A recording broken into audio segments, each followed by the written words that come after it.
прямом эфире информационная программа «Вести Чеченская Республика». Корреспонденты Ия Рамзан Абуев готовы рассказать о наиболее значимых событиях к этому часу. Ассаламу алейкум. Главное сегодня. Крепость духа и помощь Творца. Идрис Черхигов во главе делегации посетил места дислокации чеченских батальонов. Какая обстановка на линии фронта СВО и с какой миссией находится чиновник?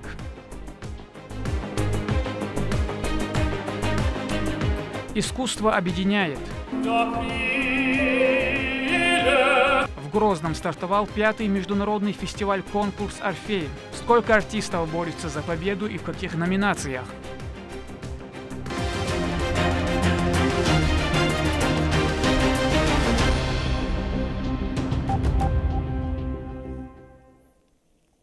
Итак, начнем с главной новости. Начальник управления ГИБДД МВД по региону Идрис Черхигов во главе делегации посетил места дислокации чеченских батальонов и расположения наших бойцов на линии фронта СВО.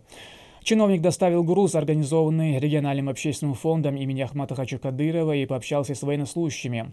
Лейла Муртазова расскажет о переданной помощи и каков настрой чеченских бойцов. Начальник управления ГИБДД МВД по Чеченской Республике Идрис Черхигов навестил батальон «Восток Ахмат». В месте их дислокации он доставил подразделению груз, организованный региональным общественным фондом имени Героя России Ахмата Хаджи Кадырова. Передал военнослужащим продовольственную и техническую помощь, включая коптеры и тепловизоры, а также пообщался с бойцами и ознакомился с условием несения службы. Вместе с ним зону специальной военной операции посетили министр по национальной политике, внешним связи, печати и информации Ахмед Дудаев, министр по делам молодежи Чеченской Республики Иса Ибрагимов и богослов Магомед Хитанаев.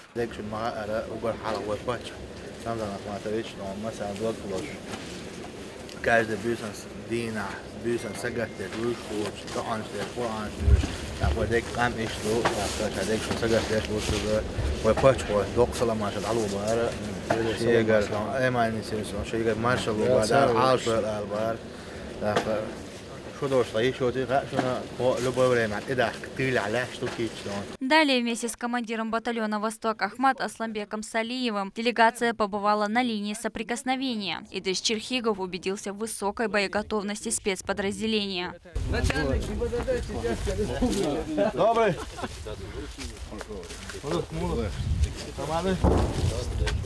Больше не стреляли? Так. Больше не стреляли? Не, больше не было. Как у вас, все хорошо? Все хорошо, да. Также в ходе своей поездки делегация во главе с Идрисом Черхиговым встретилась с руководящим составом батальона «Запад» Ахмат Исмаилом и Рустамом Агуевым, а также с бойцами подразделения. Личному составу передали продукты и техническое оснащение. Салам алейкум.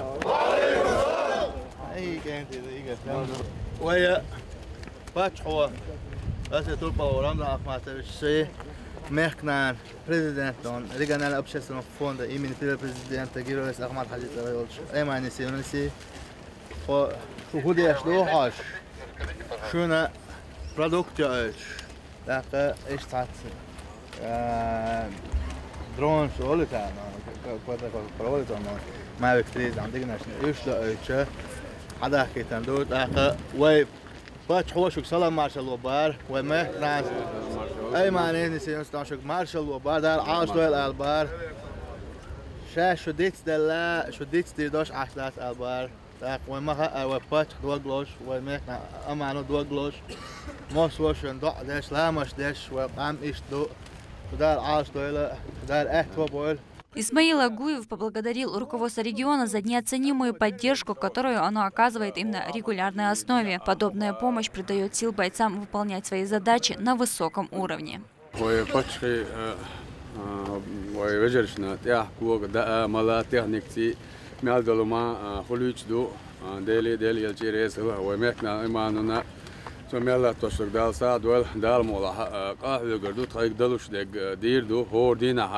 Юдовжат хордина ва дадуялашту дал мола сагр хор участкума хаякстол так хо Ахмад Хаджи ни хо берш арад ло кайдайна ношна дересл так дал мола Ахмад Хаджи ни бизабиш так дух мадер ма даса шо бери дайт гушу والله بالله تول Эдильник чак докордош моду. Следующим местом назначения стал командный пункт разведывательного батальона ДНР «Спарта». Здесь же делегация пообщалась с командиром Артемом Жогой. Ахмед Дудаев передал от главы республики Рамзана Кадырова слова благодарности за проводимую результативную работу. Региональный фонд имени Героя России Ахмата Хаджи Кадырова ранее оказывал помощь войску. На этот раз поддержка пришла в виде денежных средств. Хотел передать слова приветствия, пожелания, удачи, всего наилучшего, как обычно, нам беспокоиться, такая солидарная передать. Ответный привет. Хотел передать еще помощь. В рамках своей поездки Идрис Черхигов встретился со своим коллегой, начальником УГАИ МВД ДНР Романом Емельяновым. Они обсудили вопросы плодотворного взаимодействия региональных ведомств. Далее сотрудники органов получили комплекты зимней экипировки, спецсигналы, рации и другой инвентарь от фонда имени Героя России Ахмата Хаджи Кадырова. Мы сейчас приехали узнать, какие проблемы, в чем нуждаемся, и с чем помочь от нас и какая помощь нужна. Прислать, например, начиная с сотрудников по обмену опытом или какие-то другие проблемы. В завершении встречи Роман Емельянов от лица сотрудников и от себя лично поблагодарил президента фонда Аймани Несиевну за неоценимую поддержку. Чеченские военнослужащие планомерно наступают на позициях отбитых у украинских бандформирований, собирают трофеи, оружие, боеприпасы, огнеметы и многое другое. Тем самым продвигаясь все дальше, преодолевая новые территории противника. Бойцы круглые сутки находятся на боевом посту, и подобная помощь становится жизненно необходимой для эффективного решения поставленных задач. Благодаря президенту фонда Аймане Несиевне, которая постоянно уделяет пристальное внимание нуждам воинским подразделениям, у них есть все, начиная от экипировки, снаряжения и заканчивая продуктами питания. Лейла Муртазова, Сайдамин Даутмирзаев, Магомед Тагаев. Вести, Чеченская Республика. Функциональная грамотность – это про то, что важны не столько сами знания, сколько умение их применять. Это новое направление в школьной программе. Первая олимпиада по этой теме стала своеобразным экзаменом для педагогов. Увлекательные и разнообразные авторские задания разрабатывали эксперты федерального уровня. Луиза Яхьяева выясняла имена самых лучших и оценила собственные знания. Качественное образование формирует здравомыслящую нацию, а главным звеном в системе являются педагоги, ведь именно они формируют мировоззрение учеников. Торжественная церемония закрытия Грозненской командной олимпиады по функциональной грамотности для педагогов прошла в общеобразовательной школе номер 3. Поздравить и наградить победителей на сцену поднялись мэр города Хасмагомед Кадыров и министр образования и науки Чеченской Республики Хошбау Дудаев. Мы отошли от стандартного, от формального. Новые креативные, даже можно сказать, подходы, идеи, с которыми мы уже вместе с учителями, с командой работников образования Чеченской Республики, конечно же, с помощью, с поддержкой наших дорогих уважаемых коллег, экспертов с федерального центра, мы не боимся принимать, мы не боимся испытывать самих себя, принимать новые решения, и это очень важно. Это первая подобная олимпиада в Чеченской Республике. Ее цель – внедрение новых подходов к функциональной грамотности в школьную программу, а также выявление педагогов, обладающих необходимыми профессиональными навыками. Увлекательные и разнообразные авторские задания разрабатывали эксперты федерального уровня. Акцент делался на развитии креативного мышления. Подготовка учеников зависит от уровня подготовки педагогических работников.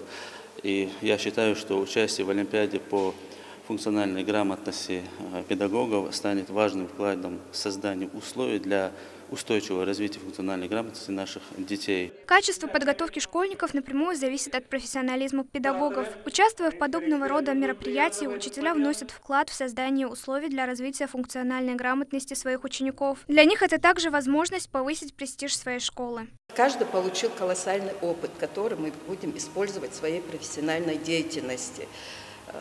Заряд бодрости, заряд положительных эмоций, заряд мотивации мы получили. В числе победителей 5 команд, каждая из которых состоит из 5 учителей-предметников. Все они проделали огромную работу для того, чтобы прийти к финалу. Нам приходилось применять практически все навыки, все знания, как подвести финансовый подсчет, как узнать, какой баскетболист лучше, знание текста, сокращение текста. Все эти задания, конечно, принесли нам колоссальный колоссальную практику, опыт, который мы, естественно, применим в школе. Финалистам Олимпиады вручили кубки, дипломы и сертификат, который позволит им в дальнейшем создать онлайн-библиотеку из 200 книг для своих учеников. К слову, последние могут гордиться своими учителями, которые отстаивают честь школы даже в каникулярное время. Луиза Яхяева, Медина Мударова, Магомед Тагаев, Харун Абдулаев. Вести, Чеченская Республика. Грозный стал культурным центром страны. Творчество, которое заставляет трепетать и замирать одновременно от восторга сердца, можно услышать в эти дни во Дворце торжеств имени Дагуна Амаева. Представители из разных регионов России и других стран приехали в республику для участия в вокальном конкурсе. Фестиваль «Орфей», посвященный памяти уникального исполнителя Муслима Магомаева, проводится уже в 5-й раз. Турпал Тайсумов проникся в мир возвышенного.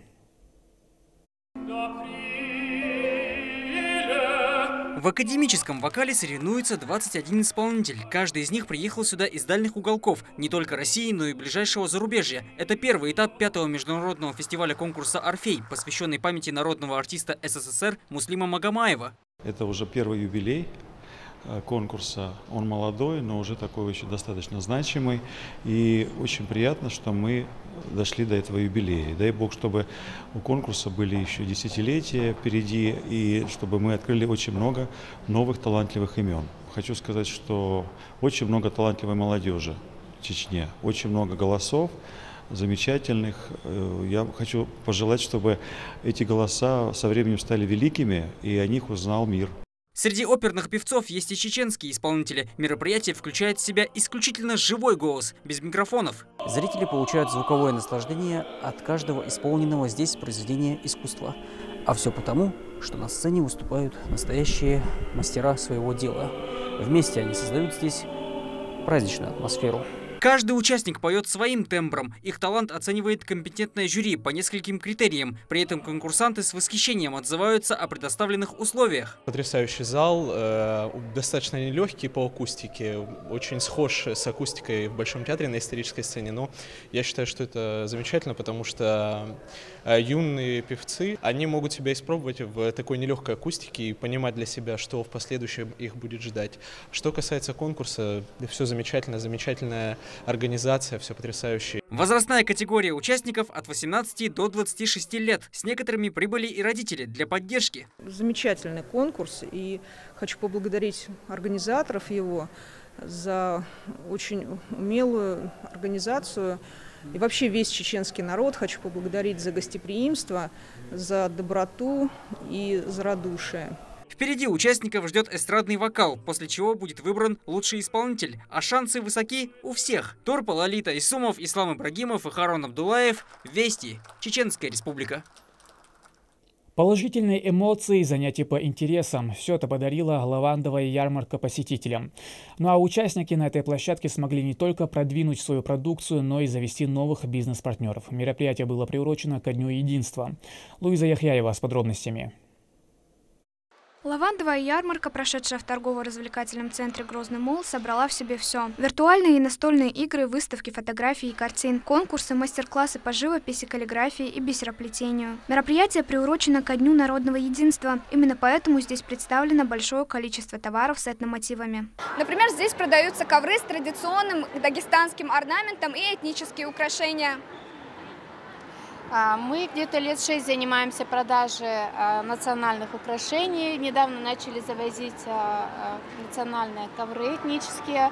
Так как у нас очень много клиентов с Чечни, с Грозного, мы решили приехать к вам в гости на пару дней, порадовать наших клиентов. Площадка интересна не только опытным бизнесменам, но и тем, кто только начинает свое дело. Для них это возможность продвинуть свой товар и найти новых покупателей и клиентов. Ярмарка организована в целях представления населению новых брендов. Да. Также у нас представлены бренды из соседних регионов, таких как Дагестан, Ингушетия, вот, с Осетии приехали гости. Также эта ярмарка нацелена на объединение всех, скажем так, культур. На ярмарке присутствуют как предприниматели, так и представители благотворительных организаций. Одни собирают деньги с продаж деревянных поделок для развития образовательного центра, другие продвигают идею бережного отношения к природе и животным. Организация «Хайра» относится к вторым. На ярмарке она представила 2 проекта. Это песохаус и посадка саженцев. Мы назвали этот проект «Дерево в раю», так как это бесконечная милость, пока это дерево стоит, пока на этом дереве что-то растет, и даже если муравей залезет на это дерево, то это опять же зачисляется как благие дела. Мы прохожим посетителям этой ярмарки объясняем пользу посадки саженцев, а также мы рассказываем, что нужно заботиться о наших братьях малых, чтобы они зимой не замерзли и чтобы они помогали им с едой. Продают и покупают здесь люди из разных регионов страны. Для приезжих предпринимателей это возможность выйти на новый рынок и найти единомышленников, готовых помочь с реализацией бизнеса на новом месте. Ярмарка подарила своим посетителям много положительных эмоций. Каждый здесь нашел занятия по интересам и научился чему-то новому. Принял участие в благотворительности и даже обрел новые знакомства с креативными и творческими людьми. Луиза Яхяева, Сейдамин Мусаев, Руслан Магомадов. Вести, Чеченская Республика. Итоги историко-географической экспедиции «Тропами предков» обсудили на собрании, состоявшемся Федерации профсоюзов региона. Возглавил встречу председатель Совета при главе региона по развитию гражданского общества и правам человека Тимур Алиев. Проект состоялся в рамках празднования столетия чеченской государственности. Исследователям было представлено 10 уникальных маршрутов по муниципалитетам республики. В ходе экспедиции найдены уникальные артефакты позднего аланского периода, которые переданы в Музей Федерации профсоюзов. Целью же – выявить потенциально перспективные места для изучения, разработать новые туристические маршруты, а также позволить всем желающим лучше узнать географию и историю родного края. Более 70 человек приняло участие в этих экспедициях. Люди побывали в самых разных районах Чеченской Республики, горных, предгорных, высокогорных, равнинных районах. Везде, где есть какие-то природные красоты Чеченской Республики или есть некие их архитектурные, исторические объекты. Значит, с точки зрения изучения этих объектов, с точки зрения нахождения, может быть, каких-то новых элементов объектов, ну и вообще для изучения родной природы, родной этнографии, родной географии. Естественно, мы думали, что если будет интерес у людей, то мы постараемся продолжить подобный проект.